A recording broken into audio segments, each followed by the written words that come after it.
Hello बच्चों, आज मैं आपके लिए लेकर आया हूँ जैव प्रक्रम से संबंधित ऑब्जेक्टिव क्वेश्चन जो कि हाई स्कूल बोर्ड परीक्षा के लिए बहुत ही इम्पोर्टेंट हैं। पहला क्वेश्चन है, पौधों में प्रकाश संश्लेषण का मुख्य स्थल कहाँ है? तो पत्तियाँ प्रकाश संश्लेषण के मुख्य स्थल होती हैं। अगला क्वेश्चन है, मानव शरीर में गैसों का विनिमय कहाँ होता है? तो मानव शरीर में गैसों के विनिमय जो है वो एल्वेलाई में देखने को मिलता है। अगला क्वेश्चन है, रक्त का कौन सा घटक थक्के बनाने में सहायक होता है? तो प्लेटलेट्स थक्के बनाने में सहायक होती है। अगला क्वेश्चन है, ग्लूकोज की अधिक मात्रा को किस रूप में संग्रहित किया जाता है? तो ग्लूकोज को ग्लाइकोजन के रूप में इकट्ठा लीवर हमारा अंग है वो करता है। तो यहाँ पर क्वेश्चन पूछा है कि ग्लूकोज किस रूप में संग्रहित रहता है? तो ग्लाइकोजन के रूप में। अगला क्वेश्चन है, पाचन की क्रिया में एमाइलेज एंजाइम का काम क्या है? तो एमाइलेज एंजाइम कार्बोहाइड्रेट को तोड़ती है। अगला क्वेश्चन है, एल्वेलाई कहाँ पाई जाती है? फेफड़ों में पाई जाती है बच्चों। पौधों में जल का वाष्पन कहाँ से होता है?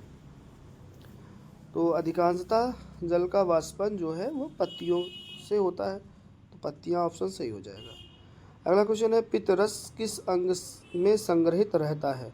तो पित्तरस लीवर से स्रावित होता है और यह रस पित्ताशय में संग्रहित होता है। तो यहाँ पर ऑप्शन पित्ताशय सही हो जाएगा। अगला क्वेश्चन है, मनुष्य में कौन सी ग्रंथि पाचन एंजाइम और हार्मोन दोनों बनाती है? तो इसके लिए अग्नाशय जिम्मेदार है, जिसे हम मिक्स ग्लैंड के नाम से भी जानते हैं।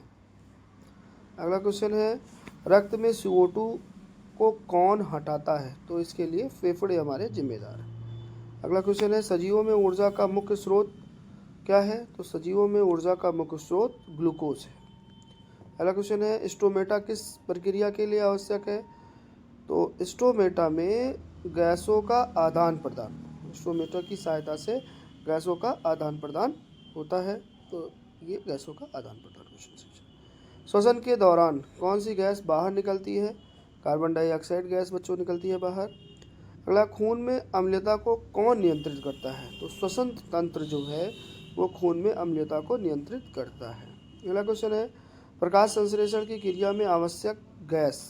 तो प्रकाश संश्लेषण की क्रिया के लिए हमें कार्बन डाइऑक्साइड गैस की आवश्यकता होती है। अगला क्वेश्चन है, क्लोरोफिल का मुख्य कार्य क्या है? क्लोरोफिल का मुख्य कार्य प्रकाश को अवशोषित करना है। अगला क्वेश्चन है, मानव रक्त में आरबीसी का कार्य क्या है?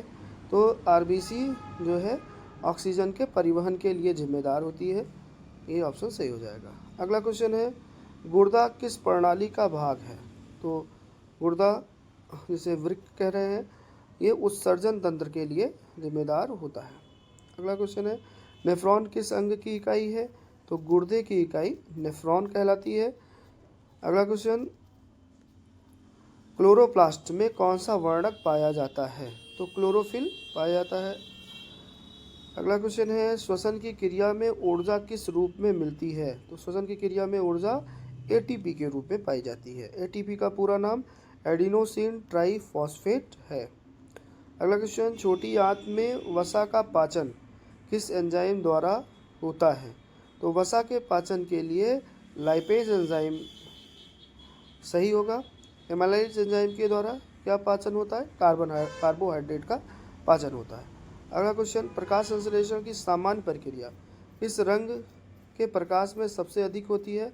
तो लाल और नीले प्रकाश में सबसे अधिक प्रकाश संश्लेषण की क्रिया देखने को मिलती है। अगला क्वेश्चन है, फेफड़ों से ऑक्सीजन युक्त रक्त कौन सी नस लाती है? तो फुफ्फुस सिरा ऑक्सीजन युक्त रक्त को फेफड़ों से लेकर हृदय में आती है। अगला क्वेश्चन है, श्वसन की क्रिया किस अंग में आरंभ होती है? तो नाक से शुरुआत होती है श्वसन की क्रिया की। अगला क्वेश्चन है, पौधों में पत्तियों के छोटे छोटे छिद्र क्या कहलाते हैं? तो इन छोटे छोटे छिद्रों को स्टोमेटा कहा जाता है, जिसे हिंदी में रंध्र कहते हैं। अगला क्वेश्चन है बच्चों, मनुष्य के शरीर में हृदय की कुल कितनी कोठरियाँ होती हैं? कोठरियों का मतलब हुआ चैम्बर। तो जो मनुष्य का हृदय है वो 4 चैम्बर वाला होता है। अगला क्वेश्चन है, ग्लूकोज का अपचय पूर्ण रूप से होने पर क्या उत्पाद बनता है? तो ग्लूकोज का अगर पूर्ण रूप से अपचय हो गया तो कार्बन डाइऑक्साइड और जल का निर्माण होता है। अगला क्वेश्चन है, किस अंग में यूरिया का निर्माण होता है? तो लीवर एक ऐसा अंग है जिसे यकृत कहते हैं, इसमें यूरिया का निर्माण होता है। अगला क्वेश्चन है, रक्त का तरल भाग क्या कहलाता है? तो रक्त का तरल भाग प्लाज्मा कहलाता है। अगला क्वेश्चन है, श्वसन तंत्र में वायुओं का आदान प्रदान किसके माध्यम से होता है? तो एल्वेलाई इसके लिए जिम्मेदार है बच्चों।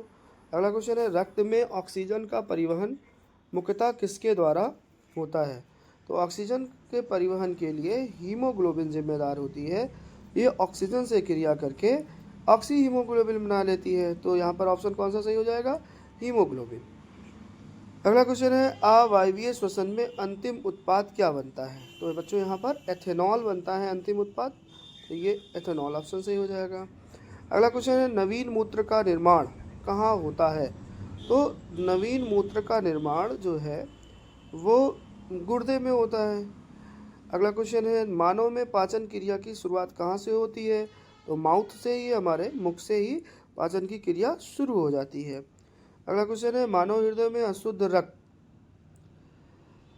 कौन से भाग में आता है? तो दाएं अलिंद में अशुद्ध रक्त आता है बच्चों। मल और मूत्र को बाहर निकालने की क्रिया क्या कहलाती है? निर्वासन कहलाती है।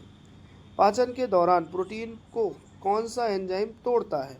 तो प्रोटीन को तोड़ने के लिए कौन जिम्मेदार है? पेप्सिन जिम्मेदार है। एमाइलाइज किसको तोड़ता है? कार्बोहाइड्रेट को। लाइपेज किसको तोड़ता है? वसा को बच्चों। अगला क्वेश्चन है, श्वसन के दौरान कौन सी प्रक्रिया होती है? तो श्वसन के दौरान जो है जल बनता है, ऊर्जा बनती है, ग्लूकोज टूटता है, ये सभी क्रियाएं होती हैं। अगला क्वेश्चन है, कोशिकीय श्वसन की प्रक्रिया कहाँ होती है? तो माइटोकॉन्ड्रिया एक ऐसा कोशिकांग है जहाँ पर कोशिकीय श्वसन की क्रिया होती है। तो माइटोकॉन्ड्रिया ऑप्शन सही हो जाएगा। अगला क्वेश्चन है, निम्न में कौन सा पाचन एंजाइम आमाशय में पाया जाता है? तो आमाशय में पाया जाने वाला एंजाइम जो है वो है हमारा पेप्सिन। अगला क्वेश्चन है, पादपों में भोजन का परिवहन कौन करता है? तो पादपों में भोजन का परिवहन करने के लिए कौन जिम्मेदार है? फ्लोएम जिम्मेदार है। जबकि जल का परिवहन करने के लिए कौन जिम्मेदार होता है? जाइलम जिम्मेदार होता है। अगला क्वेश्चन है, एरोबिक श्वसन में अंतिम उत्पाद क्या बनता है? तो एरोबिक श्वसन में जो अंतिम उत्पाद है हमारा वो कार्बन डाइऑक्साइड और जल बनता है। अगला क्वेश्चन है, प्रकाश संश्लेषण की दर पर कौन से कारक प्रभाव डालते हैं? तो प्रकाश संश्लेषण को प्रभावित करने वाले जो कारक हैं वो प्रकाश भी प्रभावित करता है, कार्बन डाइऑक्साइड की मात्रा भी प्रभावित करती है और जल भी प्रभावित करता है। तो यहाँ पर पहला ऑप्शन सही हो जाएगा। अगला क्वेश्चन है, पाचन तंत्र में सबसे लंबा अंग कौन सा है? तो पाचन तंत्र में सबसे जो लंबा अंग है वो छोटी आंत है बच्चों। अगला क्वेश्चन है, लार किस ग्रंथि से स्रावित होती है? तो लार जो है लार ग्रंथियों के द्वारा स्रावित होती है और हमारे माउथ में 3 जोड़ी लार ग्रंथियां पाई जाती हैं। अगला क्वेश्चन है, किडनी की कार्यात्मक इकाई क्या कहलाती है? किडनी की क्रियात्मक इकाई नेफ्रॉन कहलाती है बच्चों। अगला क्वेश्चन है, मनुष्य में मूत्र किस नली से बाहर आता है? तो मूत्र मार्ग के द्वारा मूत्र जो है वो बाहर आता है। अगला क्वेश्चन है, श्वसन में ऊर्जा उत्पन्न करने वाला मुख्य अणु कौन सा है? तो ऊर्जा देने के लिए कौन जिम्मेदार होता है? एटीपी। एटीपी का पूरा नाम क्या है? Adenosine triphosphate. अगला क्वेश्चन है, किस अंग से पित्त रस स्रावित होता है? तो लीवर इसके लिए जिम्मेदार है। लीवर से पित्त रस स्रावित होता है और यह पित्त रस पित्ताशय में इकट्ठा रहता है। अगला क्वेश्चन है, फ्लोएम किस कार्य में सहायक होता है? तो भोजन के परिवहन के लिए फ्लोएम जिम्मेदार है। अगला क्वेश्चन है, पौधों में जल का परिवहन नीचे से ऊपर की तरफ होता है। अगला क्वेश्चन है, पौधों में जल का परिवहन किस ऊतक द्वारा होता है? जल का परिवहन जाइलम के द्वारा होता है। अगला क्वेश्चन, श्वसन और प्रकाश संश्लेषण में क्या मुख्य अंतर है? तो श्वसन की क्रिया में ऊर्जा बनती है और प्रकाश संश्लेषण की क्रिया में ऊर्जा खर्च होती है। तो यहाँ पर बी ऑप्शन सही हो जाएगा। अगला क्वेश्चन, शरीर की कोशिकाओं से अपशिष्ट उत्पाद को हटाने की प्रक्रिया उत्सर्जन कहलाती है। जो वेस्ट मटेरियल हमारे शरीर में होते हैं वो बाहर करने की क्रिया उत्सर्जन कहलाती है। ठीक बच्चों, धन्यवाद।